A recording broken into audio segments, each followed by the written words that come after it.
Баршаға сәлем, менің YouTube арнама қош келіпсіз. Бүгін мен сіздерге өте оңай 5 минутта ғана дайындалатын қарапайым салаттың жасалынуын көрсететін боламын.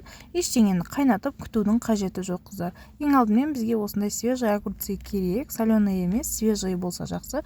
Ұзынша етіп турап алып, ыдысымызға салатын боламыз. Кейіннен бізге капуста қажет. Капуста мен бұл жерде пекинский алдым. Сіздер қарапайым капуста немесе салатный листья алсаңыздар болады. Ұзынша етіп турадым. Если салатный листья алатын болсаңыздар, оны қолмен үзе салсаңыздар болады.